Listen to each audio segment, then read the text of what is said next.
We are live. Welcome back to the James McGee Show. I am your host.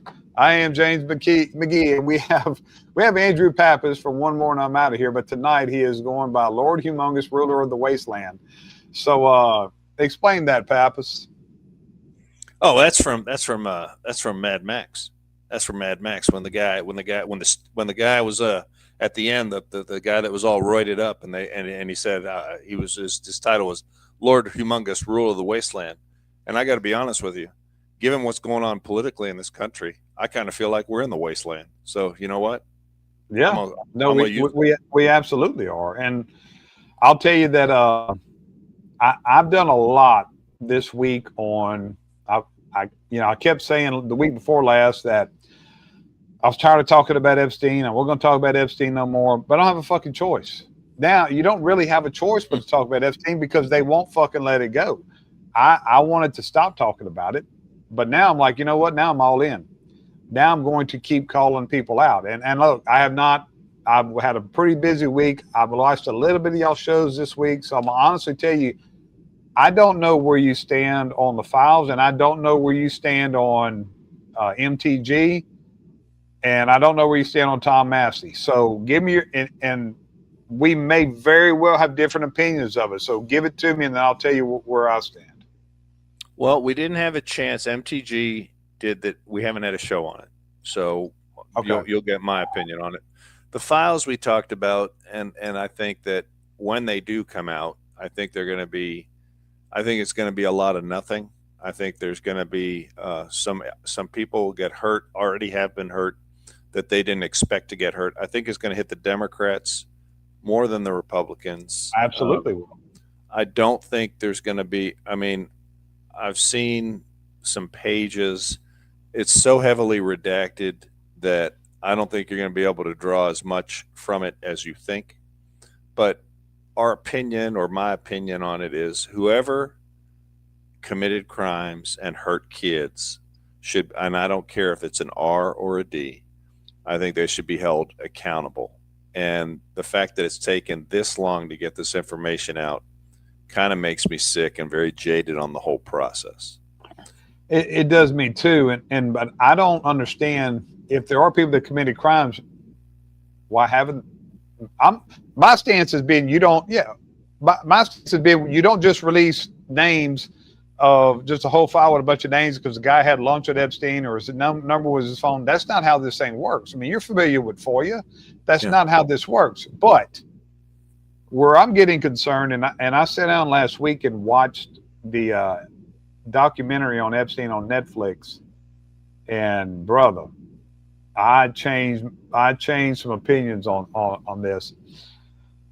Where I stand now is there needs to be some sheriffs, some FBI agents, some high officials, the U.S. attorneys, attorney generals that need to be in prison. Because this has been going on since 1996.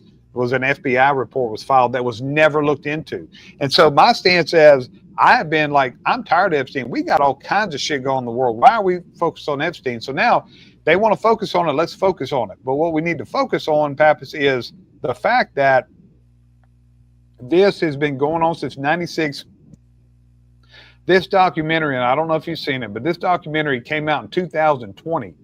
If you have seen this documentary, if Marjorie Taylor Greene, I think she's a fucking media whore and a clown. I've always thought that. I saw her in an interview a couple months ago with Megyn Kelly. I'm like, starting to kind of like her. And then she does this. As far as Thomas Massey's been in fucking office since 2012. Well, all the stuff started coming out from 12 to 15 with the civil suits. Where the fuck were you then, Thomas Massey?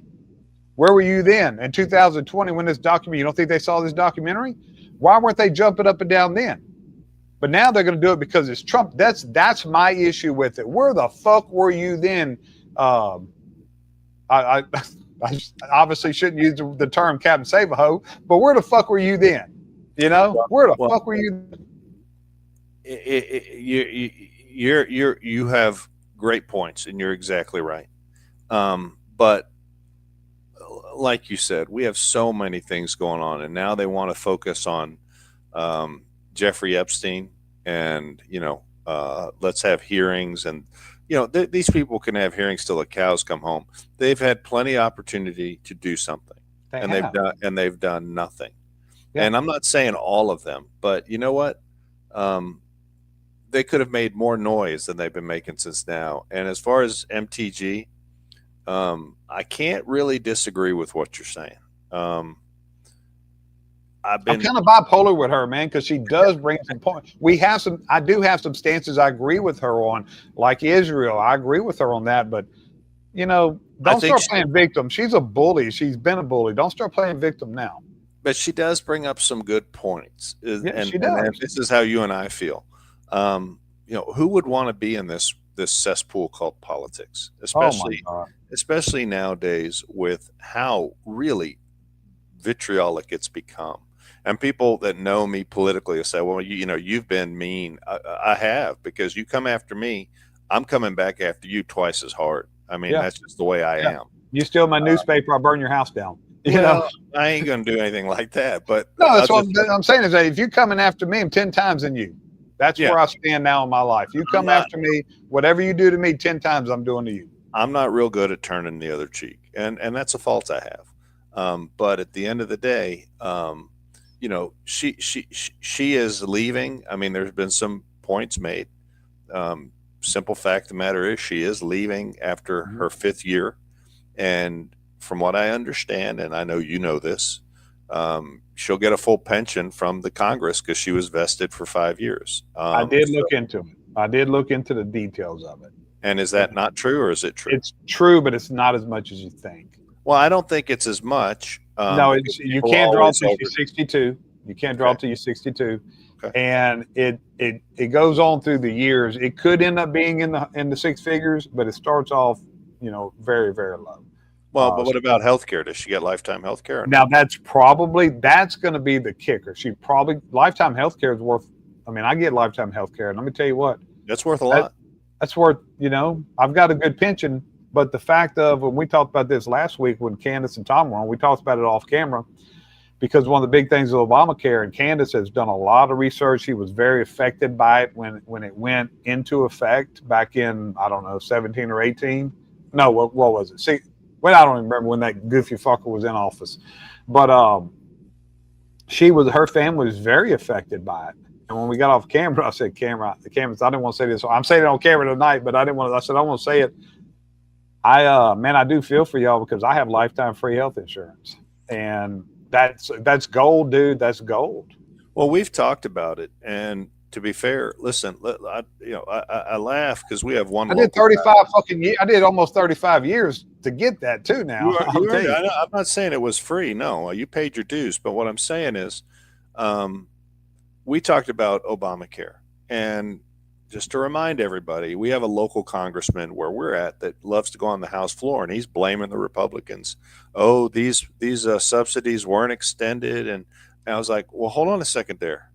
I'd just like to point out the facts. The fact of the matter is, Democrats crafted and passed Obamacare without one Republican vote, not one. Mm-hmm. The sunsets of the subsidies were written into Obamacare by Democrats, not Republicans. Okay. Mm-hmm. All that is happening is the expiration of the subsidies that you guys wrote into law is taking place. If Obamacare worked, okay, and if it was designed to work, you wouldn't need the subsidies. That's just a fact. The fact of the matter is, we do have, and I'm glad that you have lifetime health insurance. We have a health insurance crisis in this country. We do. We absolutely do. And as was said at the time, as you well remember, Obamacare is nothing more than a Trojan horse, a step to get us to single-payer, government-run healthcare. That's it. End of story. End of story. Okay. So at the end of the day, if she could resign today and maybe have a little bit of more, a leg to stand on, that she's a person of principle, but she's waiting till January. And she's getting hers. And if she gets that health care and that pension, then I guess everyone does what's right for them. That's fine. But you can't, you take a little ding on the principle stand if you do that. You see what I'm Yeah, saying? you say that everybody does what's right for them, but that's what she has been. Her stance has been she's not being self-serving, and she has been. So you and I talked off camera, and I got three things that I want to hit tonight, pretty heavy. Yeah. The number one. And thanks for having me on. I appreciate No, it. I'm very much. I'm glad that I did, and because I know you have some strong opinions like me about this, and being in politics and being affected, and just y'all went through a local race, and you had a friend of yours was their local who's a friend of yours was defeated as an incumbent. Seems like a wonderful guy. Seemed like a shitty race that was ran against him, and the American voter is the problem, Pappas. And I say this till I'm blue in the face. And here's what I mean by this. We have got to stop allowing special interest money. It all comes down to who can raise the most money. It's not the best candidate, because who can raise the most money, has the bigger platforms, and can buy the beautiful billboards and come up with the one-liners and all those things. But are you doing that? Saves you. So you think, so you see all this, and you see all this energy, and elections are about creating energy. Whoever gets the energy created behind them wins the race. And so whoever has the money can create the energy. Whoever has the endorsements of washed up politicians like Barack Obama. I'm tired of endorsements, and I'm tired of good people are not going to. You know how many good people are out there? You got out of, I mean, you're not a good guy, but you were a decent, but you were a dedicated to that city. And, you know, why'd you get out? Because you were tired of the bullshit. Your friend got beat, but you know what? And in 2 months, he's been like, that's the best fucking thing happened to me.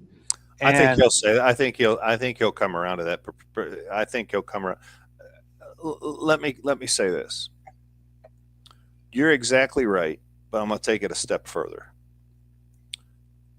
The voter is I hate to say it, the system we have, everyone votes. It's not, I'll never question that. The voter is the problem.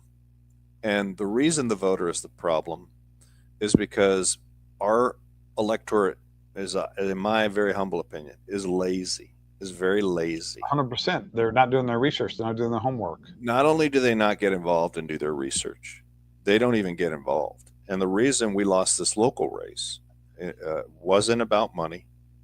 Didn't come down to money. Matter of fact, you don't need a lot of money in a race like that. A small race, 45,000 people. I think the turnout was roughly 30 to 40%. I haven't crunched the numbers. Now, is it different seats over there? Is it all open? Like you run everybody runs for the top two field race. So you're running citywide or town? We're running township wide. Yes. 45. Okay, that's a pretty decent, you know, that's not a small place, but that to me would cost you about 25,000, 30,000 to run a good race. They spent more than that, and the Republicans outspent the Democrats. But let me say this: the problem is the Republicans didn't vote. Republicans did not vote. They and especially on the day of election. And I can't tell you how many times I said, "Hey, vote early." Yeah. Day of election, the Republicans won the results on election day. The problem is the deficit they couldn't overcome the early voting that had occurred before election day. And I can't tell you how many times I hear from people, especially Republicans, oh, I vote on election day. I don't like early voting. I understand that, and I do respect that. However, we have a system set up, and I don't know how it is in Louisiana. How many days do you guys have to vote in Louisiana? So we have early voting for, man, it's easy. If you don't vote in my parish in Louisiana, you didn't want to vote, because you have 7 days. The week, it's like 2 weeks out, you get 7 days of early voting. Okay. And it's the poll, and it's all over this parish. Like there's a library about 2 miles from me. So I can stop in just wherever I'm at, just stop in the library. It's real easy. It's real simple. And they're open until like 5, 6 o'clock every night. So you have multiple polling locations? For early voting. Yes. We probably have throughout the parish, probably have 7 or 8. Okay. And your parish isn't very big. Oh no, it's big, but I mean, it's 200,000 people. Okay. So a parish would be a county. Yes. Okay. So So I here, mean, you can people if they want to vote, they can, and that's Republicans have got to realize that Democrats are starting to vote. You know, you say, vote early. Well, the Democrats' motto is not only vote early, it's vote often. So I don't have any. I'm not disagreeing with you on that. you Vote know what early, they're vote doing often. too. So we have to counter it with all the fraud going on. If we're not even countering it with our fucking vote, what are we doing, man? Well, here's the deal. So in Ohio, you have a month. You have early voting for a month, but it's at the Board of Elections, okay, which Mhm. is one location. But you can vote by mail absentee, which I'm sure you have in Louisiana. But at the end of the day, Republicans have a tradition of wanting to vote on election day. And that is not, listen, if you're playing a football game and you give the other team 3 quarters to play the football game and you're only going to show up for a quarter, at the end of the day, 9 times out of 10, you're probably going to lose that football game. That's a good analogy. Well, it just is what it is. Yeah, that We are is. playing a quarter. They're playing 4 quarters. We cannot. The system has been set up. Listen, I'm not here to personally. My personal opinion. I think election day should be one day. Could be a national holiday. Everybody gets off work. You vote one day. That's it. That's the way it used to be for a long time. Now through lawsuits and everything else, cries of discrimination or non ability to vote. We've opened it up. Louisiana, you said you have 2 weeks plus or Mhm. minus. Yeah, Ohio, we have a whole month. that's You that's unfucking believable. You have a whole month and you're not voting. My problem is that Republicans or conservatives, because there is a little bit of a difference, but There it is. conservatives like to say, I like to show up, vote election day. I go into my polling place and I vote. And I do respect that, but that's not the way the rules of the game have been now changed. And what happens is what my perception and my experience has been is that what happens is on election day, life happens. You get busy, shit happens, family stuff happens, Mhm. work happens, and you might be running late. Although the polls are open till 7:30, from 6:30 in the morning till 7:30 at night. You get busy and you're like, oh fuck it, we've got this in the bag. I don't need to vote. Yep, I that don't need to vote, happens. and That that happens. happens a lot. Um, this race out of 45,000 people, the difference was about 220 votes. Now, if you say, there's 33 precincts in Anderson Township, if we started late, we had some we had some ward chairs that were, my opinion, not committed to running the position, being in the position. They wanted to start, Labor Day. The Democrats started 4th of July. So that's our little universe. But multiply that around the United States. We have, I think the conservatives, we won the presidential election a year ago, and they've said, "Hey, we got this. We're good." Mhm. You and I both know it's a lot longer than just one race. This is a marathon, not a sprint. And Yeah. one race doesn't decide this whole game we call politics. Yeah. No, we're So we're definitely in Republicans, and I'm gonna cover that at the last one. We're definitely in trouble. We're not. not only are they uneducated because they don't do their research, like you said, Mhm. right? But they don't get involved and they don't get engaged and they don't have the passion. And what's happening is Trump brings out the passion of the left. I mean, for example, James, have you seen it seems like every weekend there's another protest somewhere with a bunch of ugly people that probably have 30 cats at home each, and Yeah. they're out marching about something, pissed off about something. Mhm. And they're out in the streets, or they're out at this nation's or your state capital or your county seat, or your city, downtown at your city hall, and they're marching how Trump's a fascist. First of all, they can't spell fascist. They don't know what it means. They don't know. Absolutely don't know what it means. And so there's a lot of energy on the left because they're out of power. This is almost like sometimes it's good to be the underdog. When you're out of power, when you as a political party, you can harness emotions and energy that you can't of the party that's in power, because you won. You've got the keys to the castle.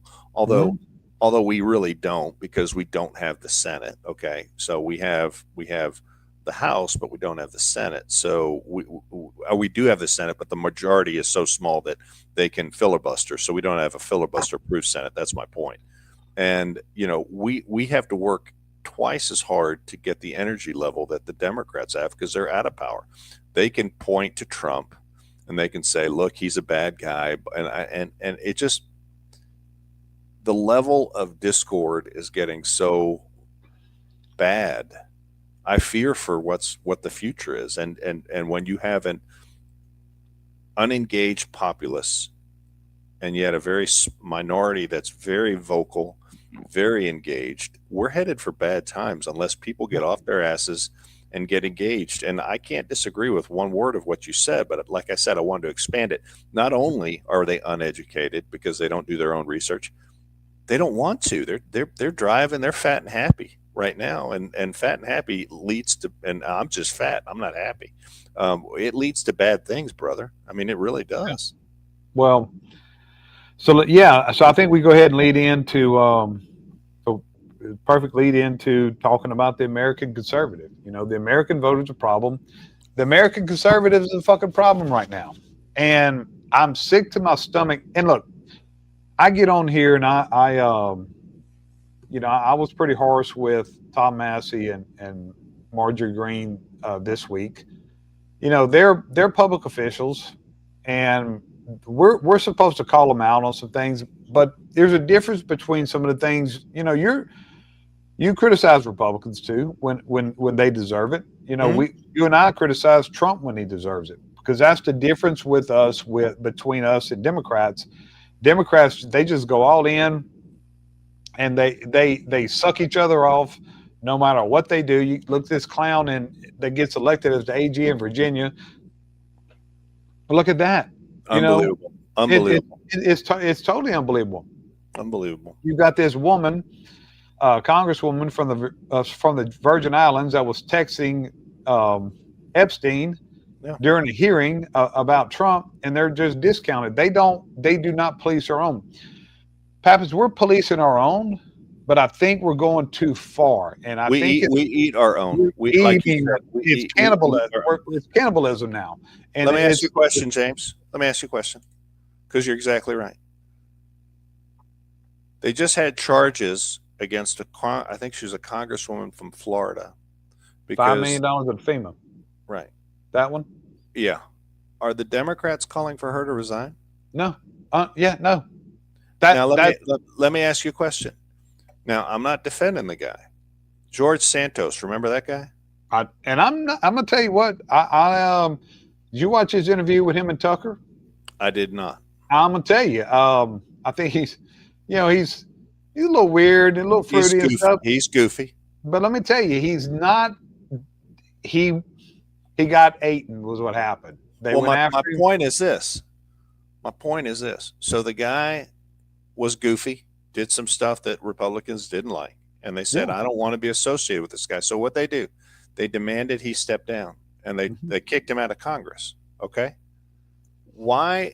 And I said, when I saw the story on the Democrat in Florida embezzling, allegedly, let's just say that, allegedly. She fucking did it, Pappas. She's been indicted. Being indicted. She fucking did it. She did it. I'm just covering the bases here. I agree. But you had to say allegedly. Where are the Democrats, either at a minimum censoring her, at a maximum kicking her out of Congress? They won't do that. The girl that was receiving text, well, they circle. They don't feed on their own like Republicans do. No, and I'm not disagreeing with you. No, what they're doing, I can tell you what they're doing right now is they're whipping our ass with all these commercials and all this energy they're creating. Look at what the fuck they just did with Mark Kelly and that Slotkin. Miss Piggy Slotkin. Oh, now they're victims. Don't you know that they're victims? Yeah, now they're getting threats. You committed treason. You should get threat. You should get the fucking death penalty. James, let's be fair. They're allegedly getting threats. Okay, they're allegedly getting threats. And I will tell you this: the news helps. Every time I see a story on social media or on the news, and they're like, "Oh my God," because Trump attacked them. Trump didn't threaten them. Trump just said he believes they committed sedition, as do I, and he said that. Now, I don't know this to be correct because there's different penalties for sedition for civilians. There's different penalties for sedition for members of the military. There's different penalties for sedition for members of the government. I do believe they committed sedition. I don't know what the exact penalty is, and I'm not going to quote Trump because Trump could be wrong on that, but he does threaten them. He did not threaten them directly. He just said, you committed sedition, and the punishment for sedition is X, Y, or Z. Now, the news is saying, oh, Trump said they should be X, Y, or Z. That's not what he said. That's not what he said. And they know that's not what he said. But now, this is what the Democrats, this is what leftists do. They did it to me a lot, too. See, what they do is they harass you, and then they follow you, or they do something to you, and then you turn around and take a photograph of them. They say, "Oh my God, he's harassing me, or he's following me." Well, they are professional victims. That's all that's all these filthy animals are, is professional victims. No question. But they're aided and abetted by at least these people that made this video. What I find most funny about this is they've asked each and every one of these clowns that made this video. They've asked them, well, what were the unlawful orders that Trump ordered? Well, I don't know. Well, then why'd you make the video? Well, because just in case. Well, James, when they kicked Mark Kelly, shame on you. No, not shame on you.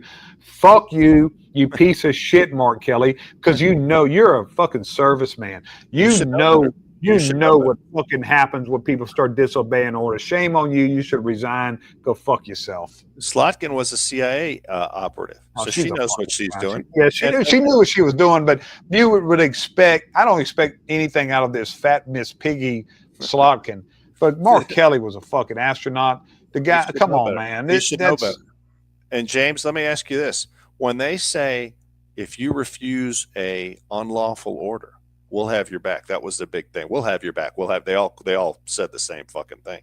We'll have your back. Let me ask you this, James, because I remember, and we brought this up earlier, during COVID, all the military service members that were booted out of the military for not receiving the jab, did they have their back then? I don't think so. Uh-oh, I think we got some spotty connection here. Did it drop you? I got you. I'm back now. So I asked you, did you hear what I asked you? Uh-uh. They did the video, and in the video they said, we have your back, we have your back. That was their little tagline, we have your back. James, all the military people that were kicked out because they didn't follow the illegal order by Joe Biden to get the jab, did they have their back during that time?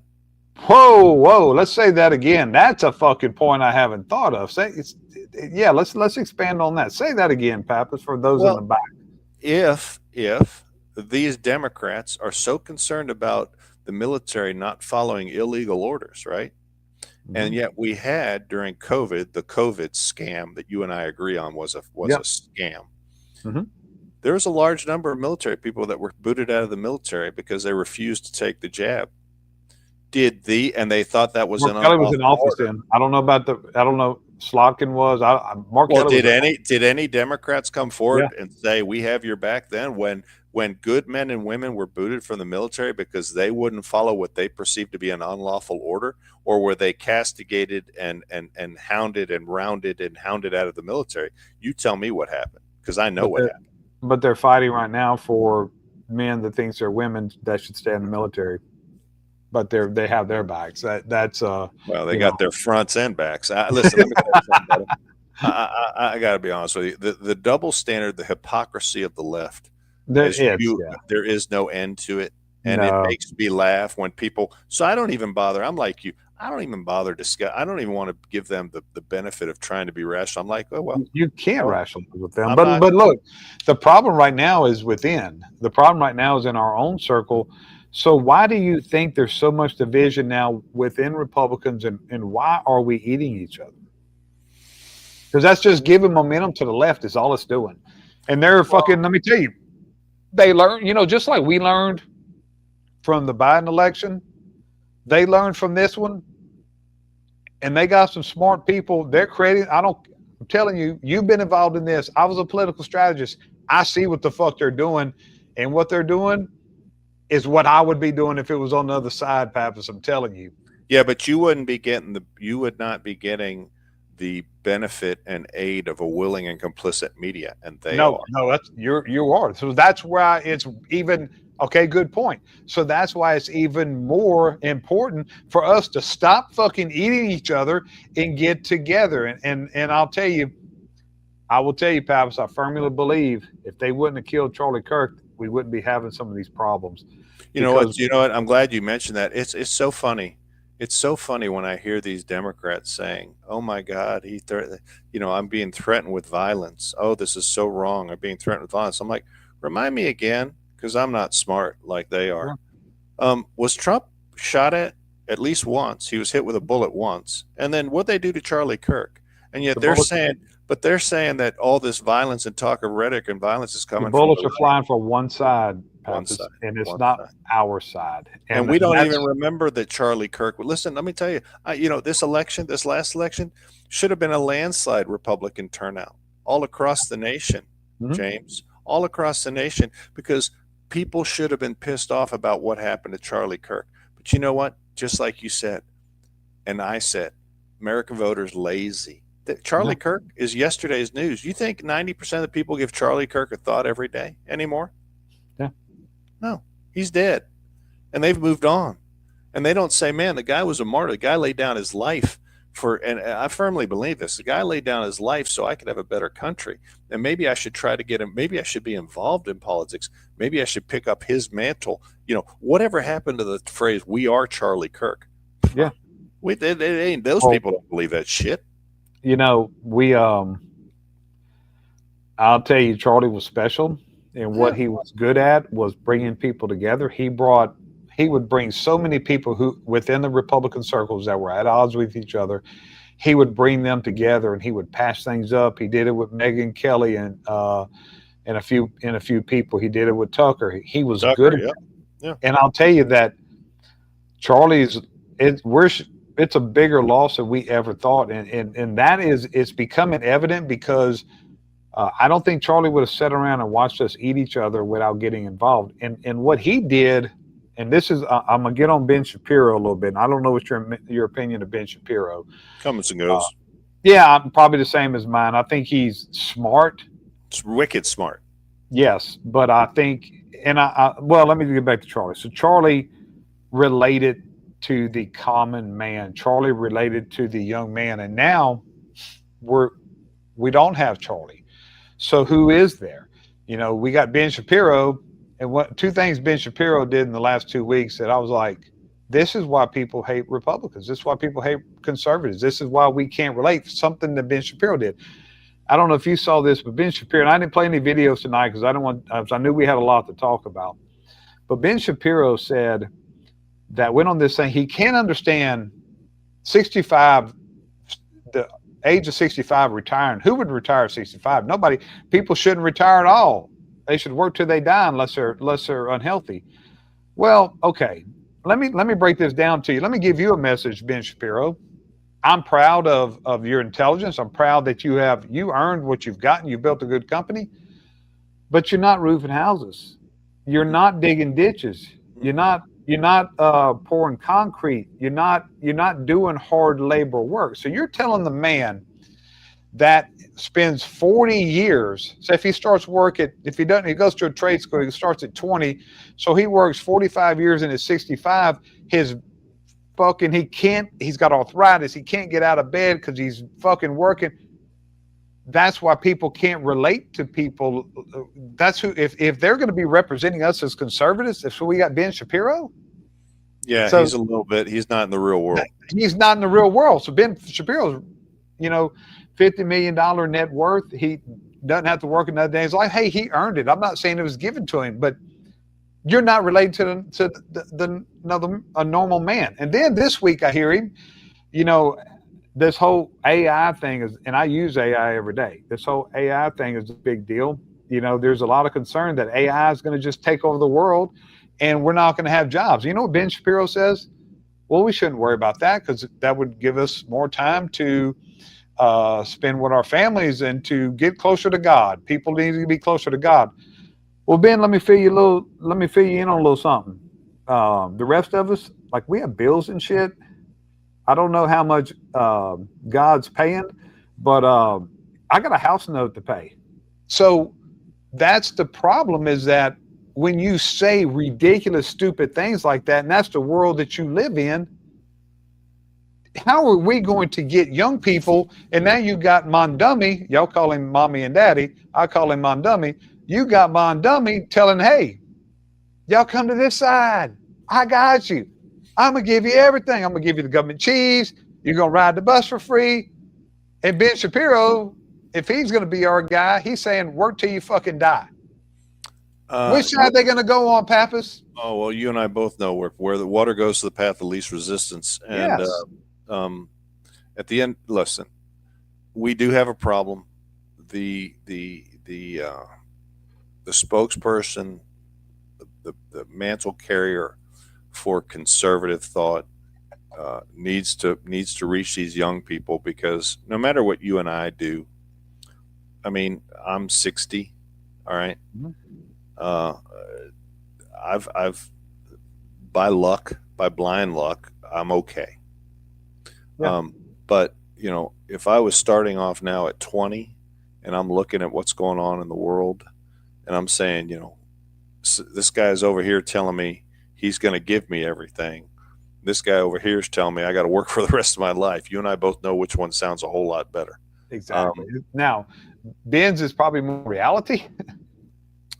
It is, but he's also too far to the spectrum. Too far. And you know, I think that if we have a perfect textbook case to watch what happens, not only in Portland, but or I think Seattle. Which one had I get them confused. Seattle, Portland. They just elected that goofy woman. Yeah, I think that was Portland. Portland. It's Portland. And New York City. And you know, I don't want to hear Trump. And I'll be very frank. I'll be upfront. I do like a lot of what Trump does, but he also does some stuff that I'm like scratching my head. Mondami comes to the White House and they have this little, you know, let's break bread and get along. I mean, I'm not saying be disrespectful to the guy, but just be like, I would have been a lot tougher and said, hey, some of the stuff you're saying is not going to work, and I'm not going to bail your ass out. You know, I don't care if he said that in private. He probably did, but he should have said it in public in front of the cameras, because what I don't want to have happen is I don't want to, and we've talked about this at length on our show. I'm in the minority on this. I don't want Trump to go into these cities. I don't want him to go into Chicago. I don't want him to send National Guard into Memphis, Tennessee. I don't want any of that. And the reason, James, is this: unless people see the consequences of their elections and are held accountable, these local officials are held accountable, and Big Daddy federal government doesn't come in and say, well, we're going to make it safe because your local government failed in that respect. They're going to keep electing the dipshits that made the situation the way it was. No, I agree with that. That mayor of Chicago is an absolute disaster. Oh, he's a loon.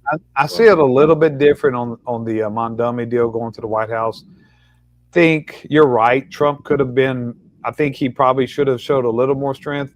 But y'all know this is what the man does. I know he's art of the deal. He's a deal maker. But you know what? Mondummy had I did crack up when they asked him the question about, do you still think Donald Trump's a fascist? And that was Jack Pacific, and that guy's sharp, man. Mondami was sitting there going, and Jack is sharp. Hey, Jack is the guy I was talking about. I couldn't think of his name at first, but Jack Pacific was the guy that I was talking about. That Charlie, him and Megyn Kelly were correct. They brought him together. He was just on Megyn's show last week. Yeah, he was. So that's what Charlie did. But Donald Trump, don't get too excited over this. Donald Trump has been eating and spitting out Mondummies, people like him, his whole fucking life. He is no match for Donald Trump, and Donald Trump saw that man coming. So here's my opinion, to close this topic out. Here's my opinion, Pappas. Go ahead. there's one man that can bring us together. There's one man that can. It seems like, I'm not saying everybody likes JD Vance. Oh, I disagree. Not with every that. Democrats. I don't care about the Democrats. But I don't care about the Democrats either. But I can tell you this: you don't hear many like, okay, Tucker and Ben Shapiro are fucking just boom right here. Yeah, but Tucker's gotten weird. Tucker's gotten real weird. Yeah, he has. But both of them went two different sides. But hey. And I was a Tucker fan. I was a big Tucker fan. I agree with the same thing with Candace Owens. But you know what? But what's consistent is they still like JD. Yeah. And I think JD, it's time for JD. And if JD Vance, for some reason, listens to these two goofy fuckers tonight, us two, Pappas, if JD Vance happens to see JD, this is what I think you need to start doing. Drop everything that you're doing right fucking now. And your main focus for the next year in January, your main focus is to get these conservatives back together. Start getting people. They need to start. If Charlie would be doing this, Charlie would have funded videos.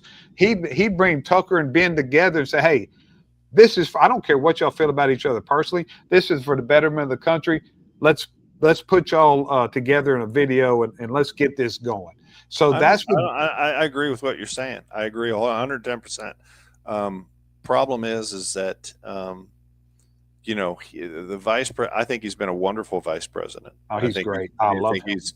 If you compare the job he is doing to what Chlamydia was doing, it was, I'm sorry, Kamala, I mispronounced Camel her toe. I'm sorry. Well, so on Dan's show, Dan was on the air. So Dan was on the air, and I called in during the election, and I said, well, these people got a case of Kamala Lydia, and he just lost his mind.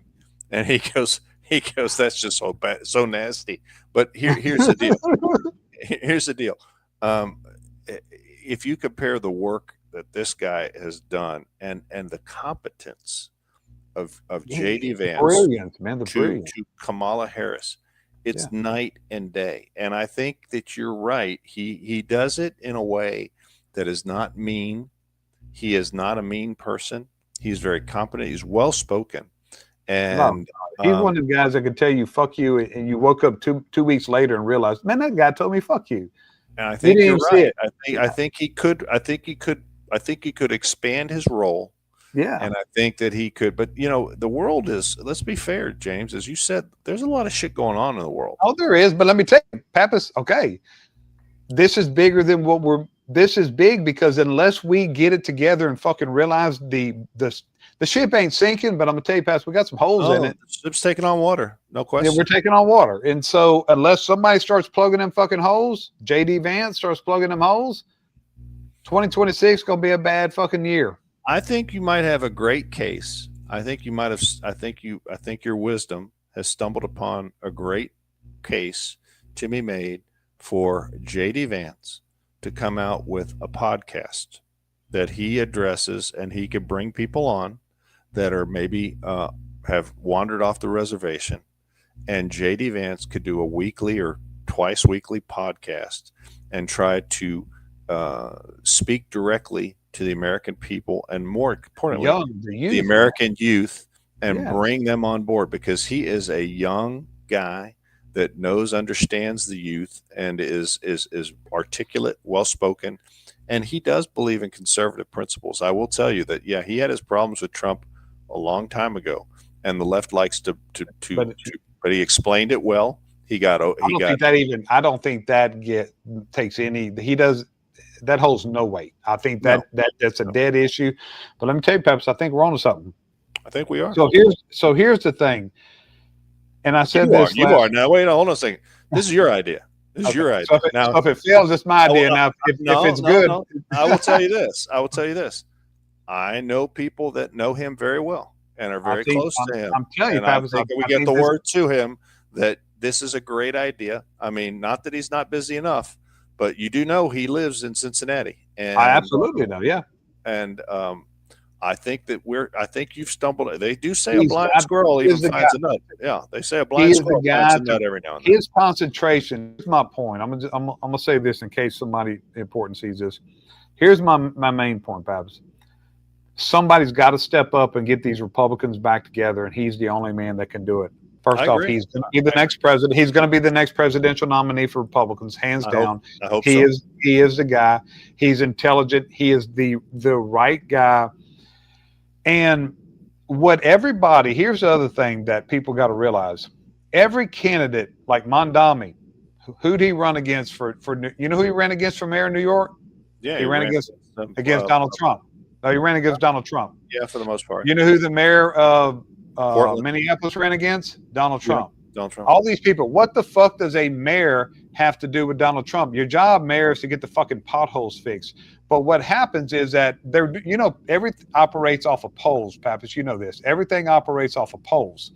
So what they're doing polls, and the polls that I'm hearing is every Democrat, all they care about is they hate Donald Trump. Mm-hmm. So that's what they focus on. They go after Trump. Well, let's put them on an island. You know, Trump, I'm not saying he's irrelevant. He is our president. He's a damn good president. But let's make him a little less relevant than he is right now when it comes to the public eye. And let's get J.D. Vance rallying the Republicans. And that's where Trump is not, I mean, he's got 3 years left in his term. He's not a lame duck. No. And the man is going to keep working. So I don't think it's a disrespectful thing. I think we got a crystal ball in front of us. You're laying the groundwork for the future, okay? Yeah. And let's be fair. JD needs to start doing that. And I think he could do it. You're right. I think a podcast, him having a weekly podcast and start bringing some of these people together. I think it's great. It's a great idea. I think we need to get that word to him because he can fix this. But see, the deal is that's what Charlie would be doing. Charlie would be like, whoa, hold on, guys. Ben, come here, man. Tucker, come here. And he could do it. They all like JD. That whole circle likes JD. And I know he sat in on, I think it was the 1 or 2 Charlie Kirk shows. And now I guess that, and to be fair, lay my card on the table. Listen, Charlie Kirk was I'm a little old for his demographic. Okay. I wasn't his target demographic, and you weren't either, probably, but you probably followed him.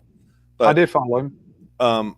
I think Erica Kirk is doing it now, and that's fine. I think Turning Point does a great job. I think they do reach the youth. I think they have a great focus on the youth. I love the fact that they're opening up chapters in all these high schools and colleges, much to the chagrin of the people that the people have diversity, that they say they're in favor of diversity. They're in favor of everything but diversity of thought, because those very same people, professors, are marching and organizing against having a Turning Point chapter on your either high school or college campus, which makes me laugh my ass off. But I think that J.D. Vance could very easily. I think you've stumbled upon, and I'm not saying it disrespectfully. I think you really have stumbled upon a great idea that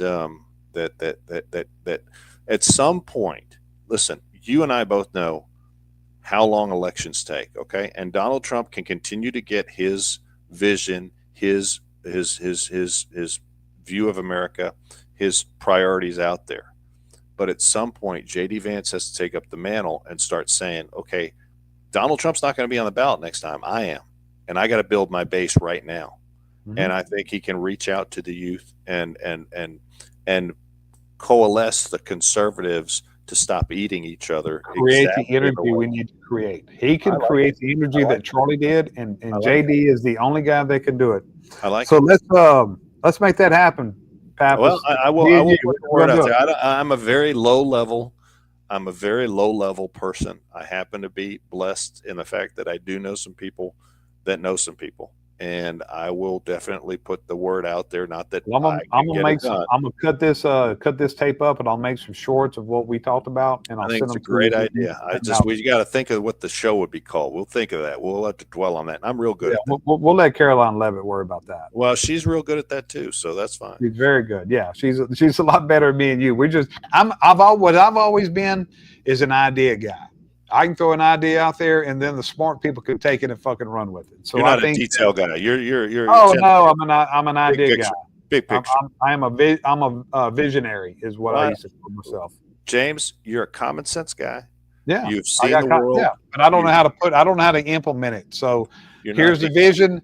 Let's do it. I used to bring smart people in a room and say, look, here's my vision, make it fucking happen. I And like they did it every time. It's a great idea. Let's close it with this. And I want to get your take.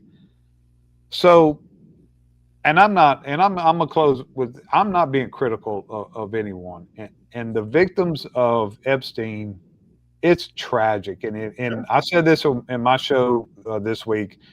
If you haven't watched a documentary on Epstein on Netflix that came out in 2020, so it's 5 years old. Where the fuck were y'all then? But I'm getting off of that. It's tragic what happened and the way these women were, just lured and promised things.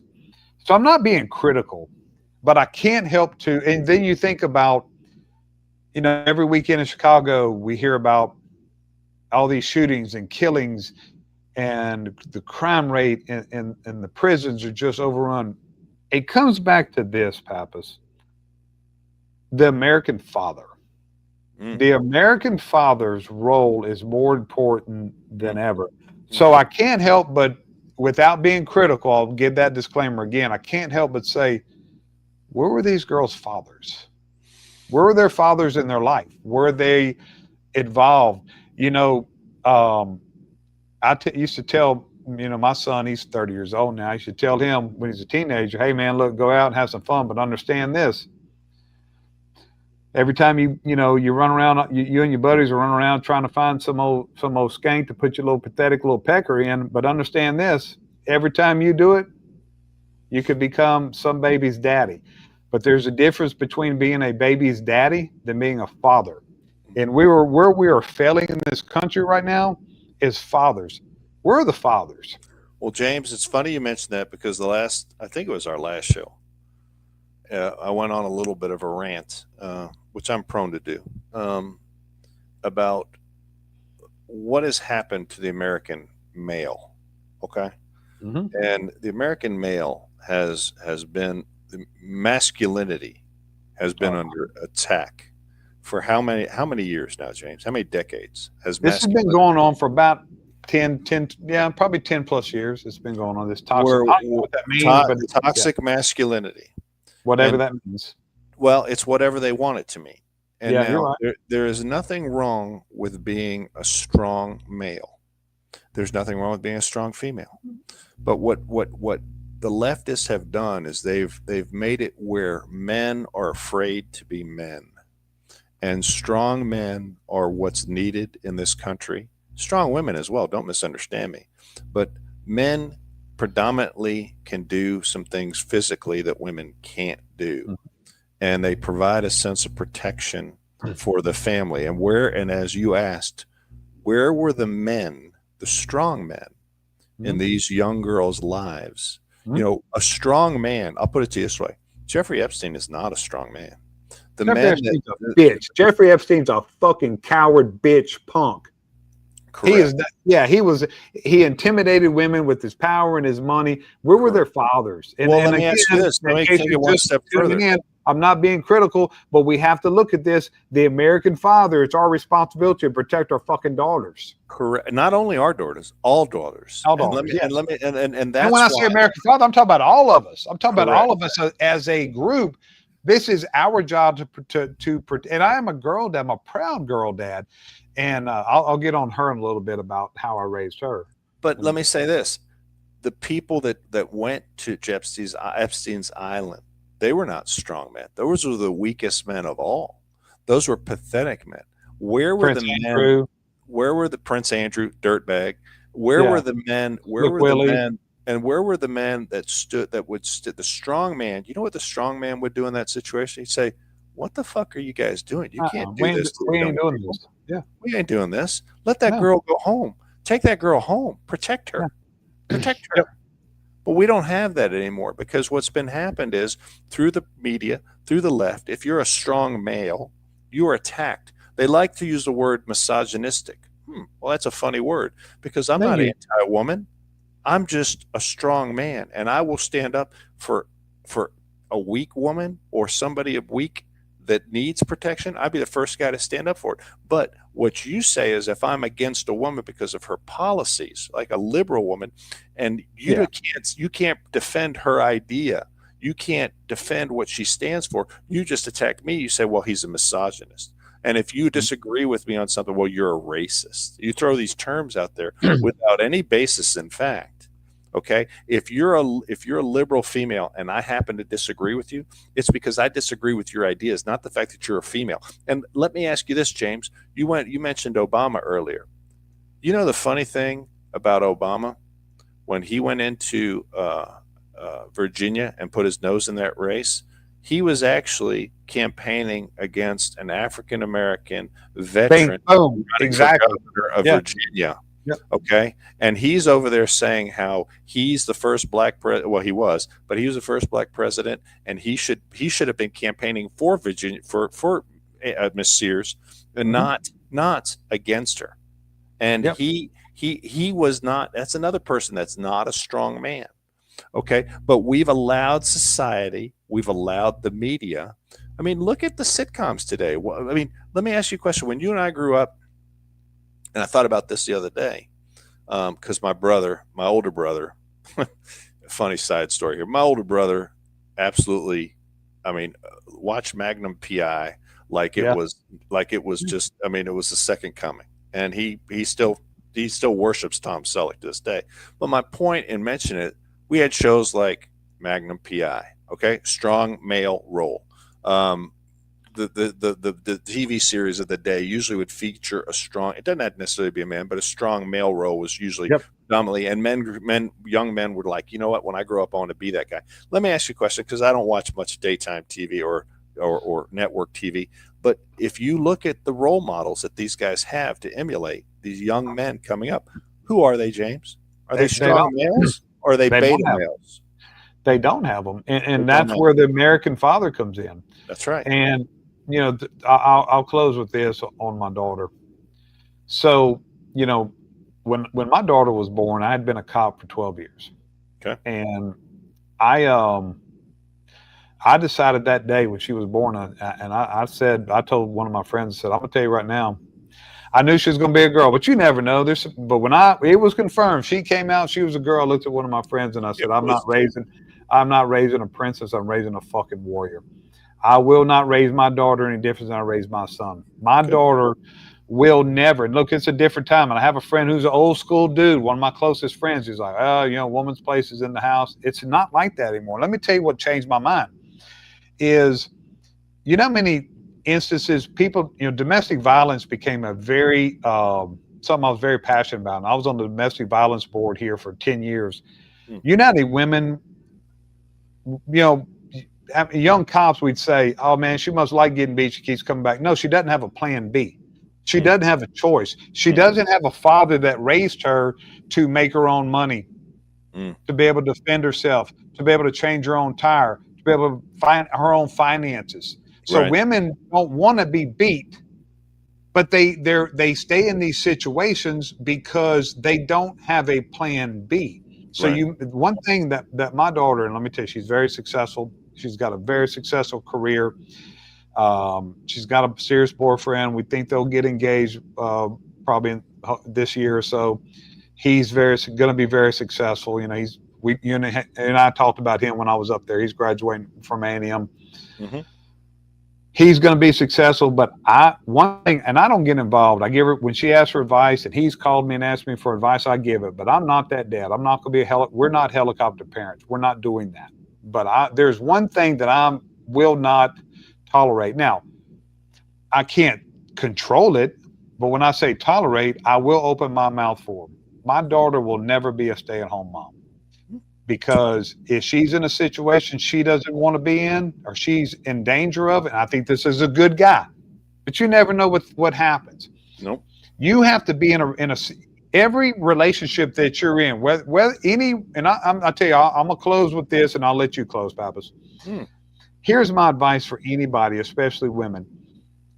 No matter the situation, whether it's a professional situation, a work, especially a relationship, be able If you want to be in a successful relationship, professional or personal, Mm-hmm. you can only be in that relationship successfully if you're able to get out of it immediately. Mm-hmm. Because when you're in situations you have to be in instead of situations you want to be in, you are fucking doomed. Mm-hmm. So I will never, without opening my mouth, allow my daughter to be vulnerable like that. And so the American dad needs to start preaching strong, independent women and quit raising fucking princesses and submissive women and raise fucking warriors. Because hey, my daughter conducts herself like a woman, but I can tell you right now, she'll cut your fucking throat too. I'll tell this story real quick. This just tells you what kind of dad I am, Pappas. When she went off to college, she went to LSU. When I left her and I went and gave her my final goodbyes, I gave her a gift. I gave her 4 gifts. It was 4 knives. I'm a big knife guy. I gave her 4 knives. I said, here's one for your car. Here's one for buy your bed. Here's one for your purse. And always have one for your person. That's the daughter I raised. I raised a fucking warrior. When we start raising warrior women, you won't have Epstein situations. The American father is the most important key to preventing Epstein situations. And you're right. You're absolutely right. But we also have to, and you're speaking specifically about raising your daughter, and that's true. We also have to have strong enough men that will speak up and say, this is wrong. You can't do this. Okay. And not just go along because you're a weak person. Is that our buddy? That's our buddy. It is. Oh, there he goes. He's texting under one more, and I'm out of here, and he's making fun. Next time I come, I'll bring you one of my favorite go-to knives. I've got a knife collection of probably 200 knives. Well, you might have a problem, but I do have a problem. we need to stop letting. We need to demand that we celebrate strong men and bring men back into, because listen, I mean, it's not at the and to be fair, that's not at the expense. It is not an either or. That's not at the expense of strong women. It has nothing. It has nothing to do with women. I want strong. I don't like. Let me tell you what. Weak people suck. Men or women. Correct. I don't want weak people in the fucking nation. I don't want any weak people. I want strong men and strong women, and we'll conquer this fucking world. That's correct. Yeah. And once, if we become a nation of beta males, and I'm not saying you got to go to the gym, and I'm not saying you got to work out, but it ain't like that. You should be able to. You should be, the fact that you can do that, and you've dedicated, you have the commitment to and the responsibility to commit yourself to being physically fit, okay, and able to defend yourself in situations that you're not. Let me tell you this. Would you rather take care? You've raised your daughter this way. You gave her knives to protect herself. Would you rather have a nation of somebody that can stop crime from happening themselves and protect themselves and you, or would you rather have someone says, hold on a second, let me call 911? Which one would you rather have? Personally, I'd rather have the men and women that take care of situations themselves and protect not only themselves. I know what I used to, for a living every day, I reviewed police response times. And I know what police response times are. And I know what can happen. The average police response time to an emergency call is 8 minutes. I know what can happen in 8 minutes. 8 minutes must seem like, how long does 8 minutes seem like in a situation like that? 8 fucking years. So, no, and that's where people are mistaken. Most people with this bravado and this, that's not really usually tough guys. It's usually kind guys. Because I'm going to tell you this. I try to be a very kind person. I'm a nice person if I meet you. I'm kind to everybody. I'm very, I love people. I talk to people. I don't care where I'm at. I don't care what your race, anything. I talk to everybody and I'm kind. But don't mistake that for weakness. I am capable of a level of violence that is almost embarrassing if you fuck with my family, if you fuck with me, if you try to hurt somebody. I don't care if they're my family, Pappas. If you try to hurt somebody in front of you, I'm slicing your throat. I'm gonna leave you right there where I found you. And that's the type of men that we need, is men that are capable of that kind of violence. But also, and if you study Dr. Jordan Peterson like I do, that's what he said. We don't want a world of weak men. We need a world of strong men who have the discipline and the morals, correct, to contain it. I'm not hurting anybody. I don't want to hurt nobody. I really don't. But I tell you what, I will. And I have. I have been in shootings. I have been in those situations. And I'm very capable. I know I can do it. And I'll tell you this, as a person who investigated use of force in shootings for a very long time, I never saw the man that we are talking about, Pappas. Mm-hmm. I never saw that type of man that's a cop in a bad shooting. You know who gets in bad shootings? Weak men. Yeah. Weak men who panic. Yeah. Who don't know what to do. And a lot of times they don't even mean it. They just reacted because you know why? They were scared. They panicked. They're weak. We want our men, especially our cops, to be fucking just monsters. Like Dexter said, monsters with a conscience. And Dexter, if you're listening, I'm going to use that line as much as I can. Monsters with a conscience. We need monsters, because I am capable in 2 seconds, if the situation occurs, I will turn into a monster like you've never seen. But that's not who I want to be. But understand that we need men who can be that. And that trickles down. It's not only in situations of life or death or personal danger, but you want people that are strong, to be able to, that are leading you in your government, that can make good decisions, that don't panic, because panic leads to, no matter what it is, because panic leads to, just as you said, making bad decisions, and you panic, it does. Freak out. So we're not just speaking of, we need a renaissance of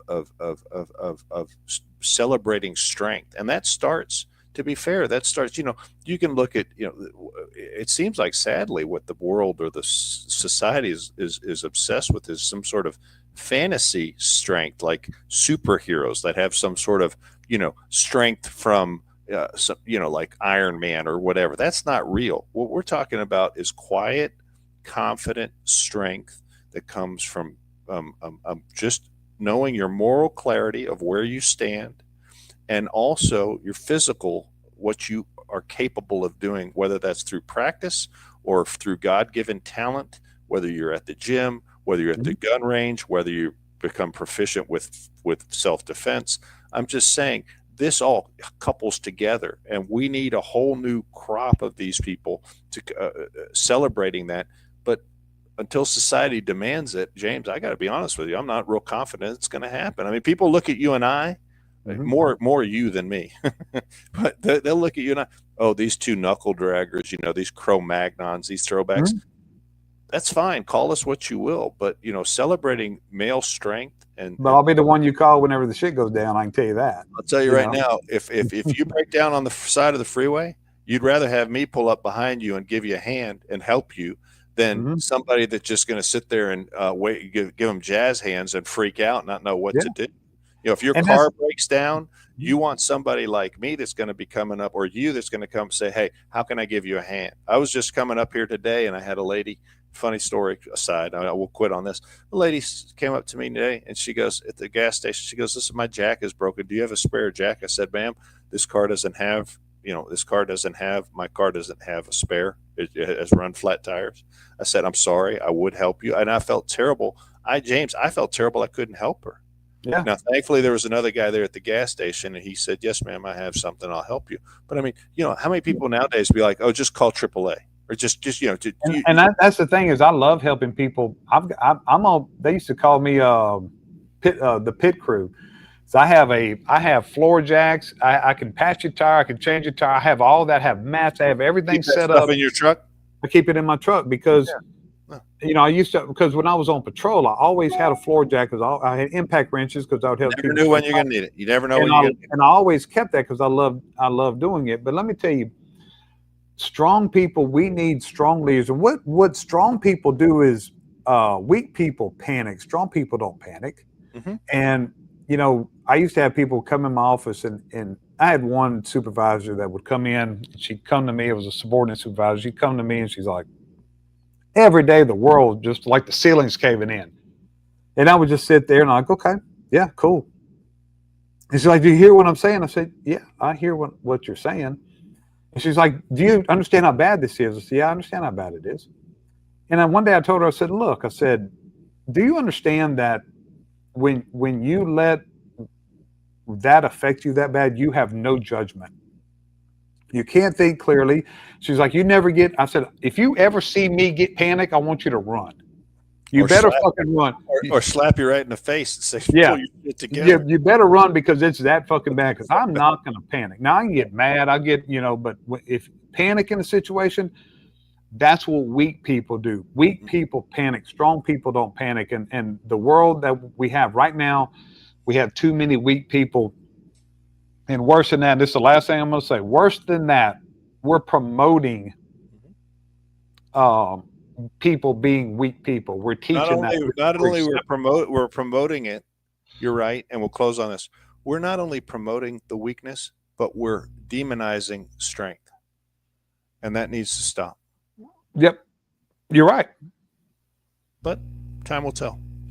Well, they're lucky that conservatives are generally strong people, because look at the way that we react.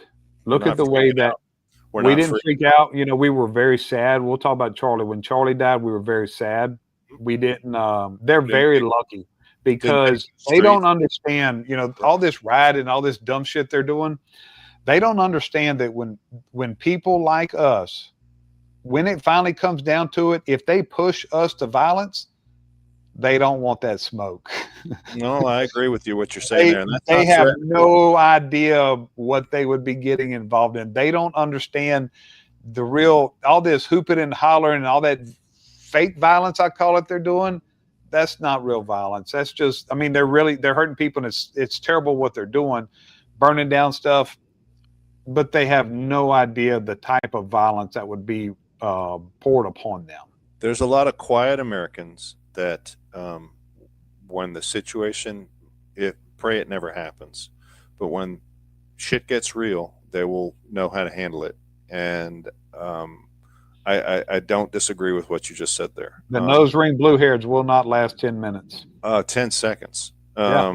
If shit gets real, they'll be coming to you, asking you for protection, and you'll say, you know what, you had your chance, and you guys castigated me. What is our buddy saying? What is he saying?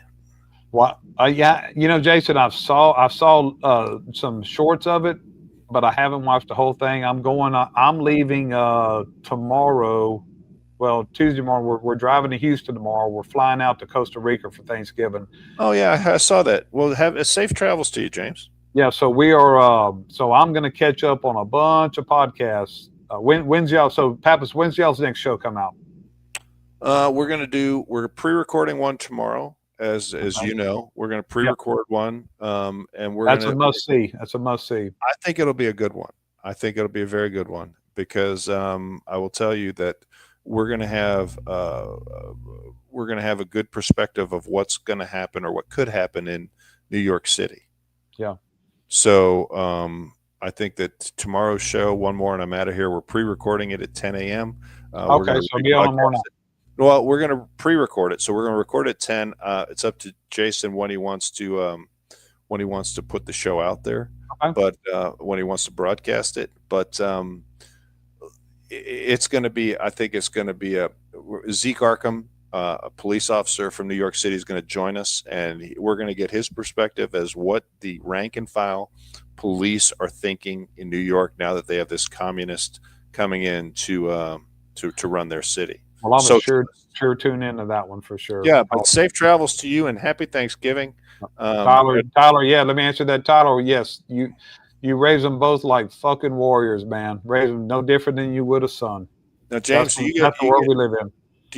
Are you going to get to fry your turkey down there in Costa Rica, or they don't have turkey? I don't know what Thursday. I've set up excursions all 3 days. We're going to whitewater raft. I think we whitewater raft on Wednesday. You ain't going one of those naked places, are you? No, I got my daughter with us, so we're not doing any of that freaky stuff. We're not getting down like that. Just So- making sure. But I'll be sure to tell Beth that you inquired. But no, then Thursday, I think Thursday we're horseback riding in the mountains Thursday. Oh, wow. And then Friday we're going. The main thing we're going for, which they haven't been to Costa Rica. I used to go to Costa Rica every year on a fishing trip. And so the big thing was they always wanted to go to Costa Rica fishing. And so we're going to catch. You going on the what side are you? Oh, so you're going on the Pacific side. Yep, we're on the Pacific side. We're in Capos. You know where the Antonio Manuel National Park is? I have absolutely no idea. Okay, well, that's where we're going to be. Well, I was going to go there one time, but I decided I'm a Caribbean guy. I like the Caribbean. I like the Caribbean too. No, we like the Caribbean, and so we were going to go to Costa Rica one time. And Costa Rica is also in the Caribbean, but we're going to be on the I know, Pacific. but it's a lot less developed over there, and the main development's on the other side. And anyhow, I'd like a full report. To make sure you do a lot of good picture taking. I'd like a full report when you get back. We sure will. Well, Pappas, I appreciate you coming on, and y'all tune in to the show tomorrow evening. Until then, McGee and Pappas are out. Peace.